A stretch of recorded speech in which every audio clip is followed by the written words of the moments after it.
Donald Trump has finally reached peak. I'm going to take my ball and go home if I don't get my way. This past Sunday, Congress finally comes to a deal on the budget. They finalize it. They're like, yep, this is what we're going to do.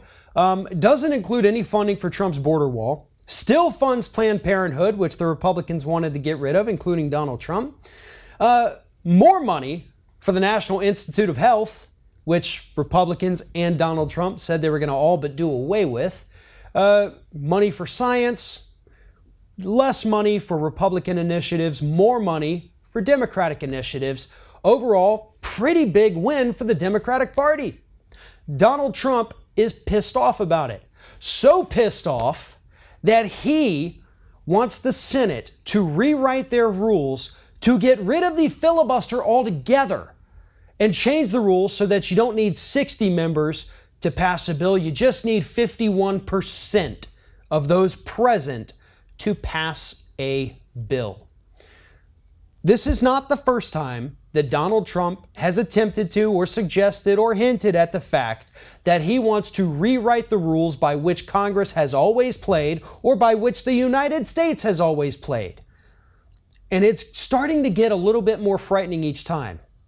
Because every time he suggests it, when his administration says we're considering changing libel laws so that we can sue journalists, effectively doing away with the First Amendment, when they say that we want to get rid of the filibuster, when they say that we want to get rid of the number of votes you need to pass a piece of legislation, those are harmful to American democracy, especially considering the reasoning. It's not because the Democrats or the Republicans in Congress are being irrational. It's because Donald Trump is a child. He is a 5-year-old child who somehow, I don't know if it was through a genie or a magic teller machine like in the movie Big, but he ended up in a big boy's body. But now that he's not getting his way, he's going to take his Congress and go home. And if you're not going to be nice, I'm not going to play your game, and I'm going to change the rules so that I always win and you're the bad guy. I'm not kidding you. This is what children do. I remember I was a kid once. Some kids are like that. Those are the kids nobody wants to play with. And that's what Donald Trump is right now. A child that nobody else wants to play with because he's the kid that always has to win. Or else he'll kick over the Monopoly board, stomp all over it, and tell you that you cheated. This isn't how American democracy works. This isn't how our government works. But unfortunately, it's how we're being forced to work under Donald Trump.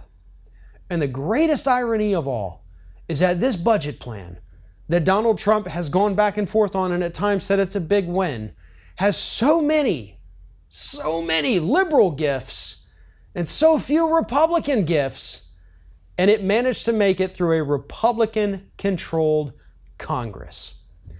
I think maybe that party, including everyone except Donald Trump, might actually be starting to listen to the American public. So Donald Trump can get pissy all he wants. The fact of the matter is that a lot of this budget will help the United States. Not all of it. There's some bad things in there. But let's take a minute to appreciate the fact that this thing could have and should have been much worse if Donald Trump had actually gotten his way. If you like this video, make sure that you like, comment, and share, and most importantly, subscribe to our YouTube channel. And if you want to help support Ring of Fire, go to patreon.com/TheRingOfFire, become a monthly patron to help support independent progressive media.